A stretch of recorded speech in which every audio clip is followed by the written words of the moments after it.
Hello, basses. This is Mr. Ware with some beginning tips for your first few weeks of practicing.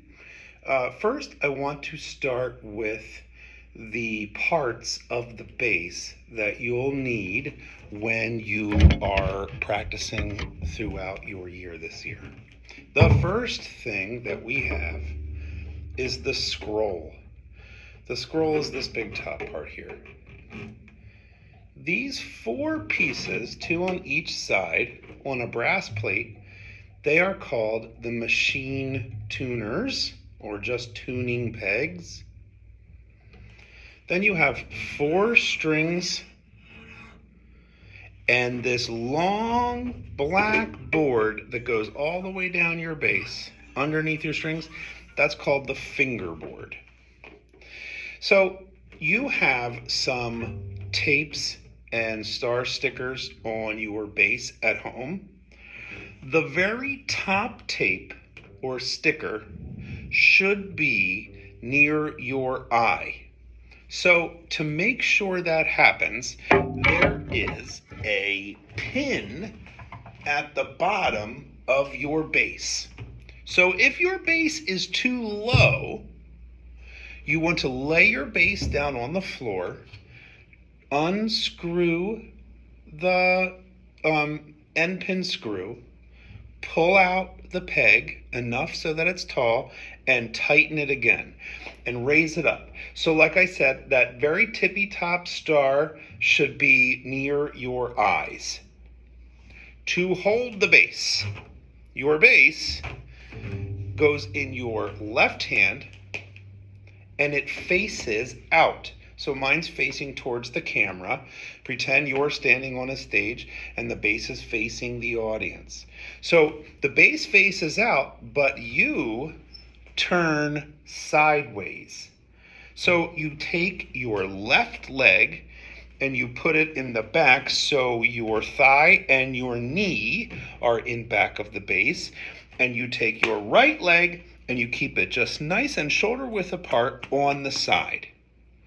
So that's how you stand with the bass. You don't want it to feel like you're holding it up with this arm. You want to feel like this is guiding the bass a little bit, but you want to feel like the bass is kind of steady on its own.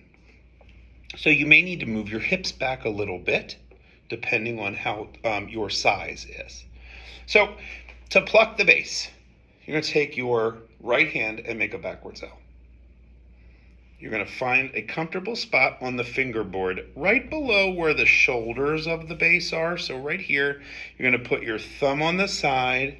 You're going to take your pointer finger or two fingers together, and the very closest string to you is called E. That's the lowest one.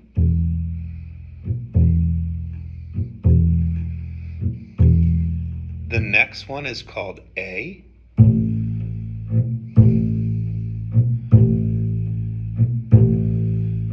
Then you have D.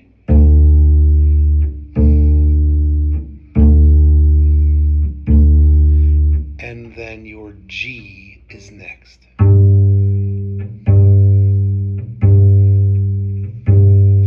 So from the bottom you have E, A, D, and G. So that's called plucking. We call it a fancy word called pizzicato in classical music, but plucking works just fine. So in your case, you have some other things. You have a bow,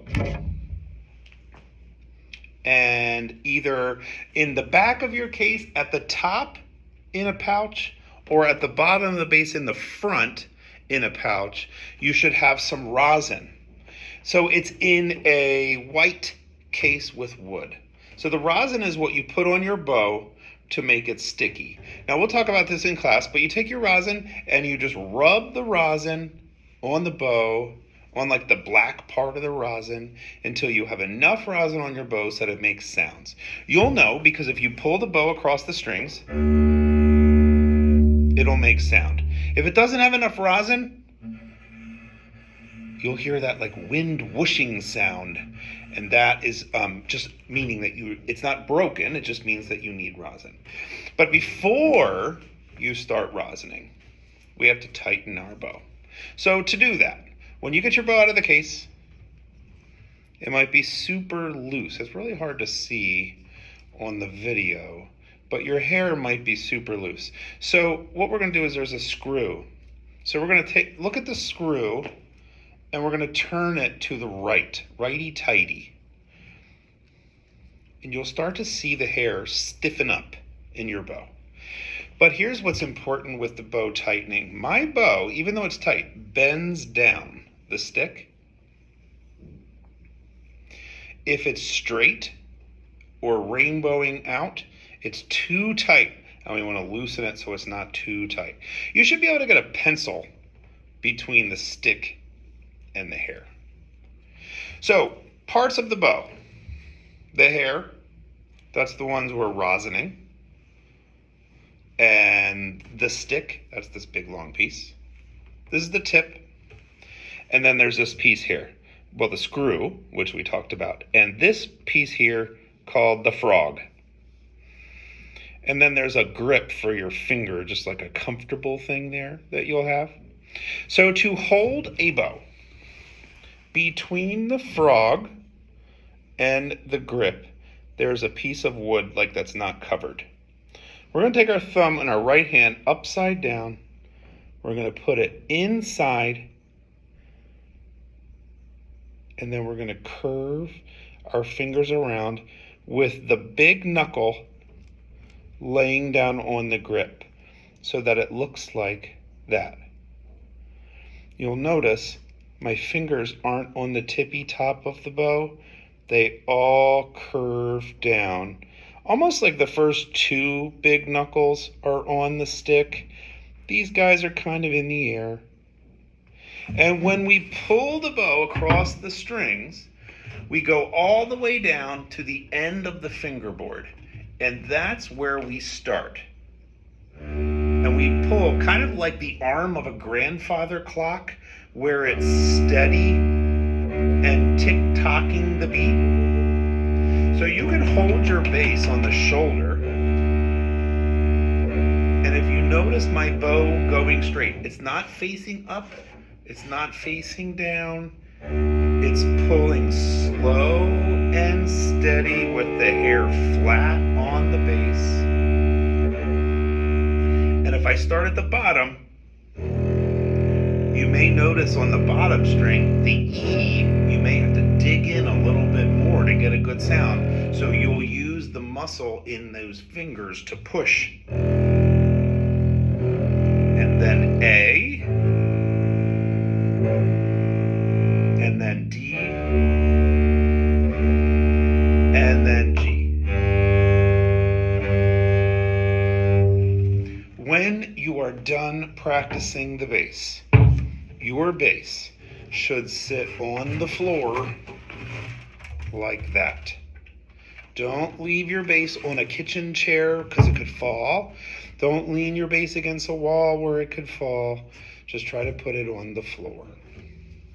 When you're done, take your screw, turn it to the left 3 times. That'll loosen your hair and keep it nice and ready to go next time you play. When you start the bass, you tighten it 3 times. When you loosen it, when you're done.